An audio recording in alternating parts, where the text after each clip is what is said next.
কেলা ফোনটো মাৰি আছো ৰিচিভ কৰ ভাই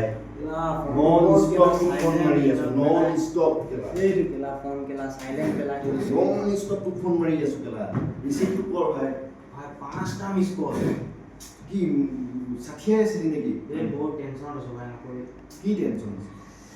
কিবা এটা কৰিব বিচাৰিলে কিবা হৈ যায় আৰু কিবা কৰিব বিচাৰিলে কিবা হৈ যায় কৰবাত গৈ পাই যাওঁ ভাবি নাপাইছো কি কৰোঁ কি নাই তো হৈছে কি মই আজি 5 দিন মানৰ পৰা মানি প্ৰব্লেম ভাই কথাটো মোক কমপ্লিট কৰিব দে ৰিচাৰ্জ নাই ইস তোৰ ৰিচাৰ্জ নাই মই বুজিছো তই কৰবাত পাই যাও তই ইফালৰ পৰা সিফালে পাই যাও তই বস্তু কিবা কৰিছ নে নাই কৰে এতিয়া কাম চাম কিবা কৰি আছ নাই জাষ্ট বহি আছো তই বহি পিনে তই মানে কি সব নিজে নিজে ঠিক হ'ব নেকি কাম বিচাৰিছো পোৱা নাই কি কৰিবি অপচন নাই ঝাট মাৰি পিনে ৰুমত ৰিচাৰ্জ নাই নে কি কৰিবি বিৰিয়ানী থাকিবি এইবিলাক কৰি দিবি কি বালটো হ'ব নেকি হা বিৰিয়ানী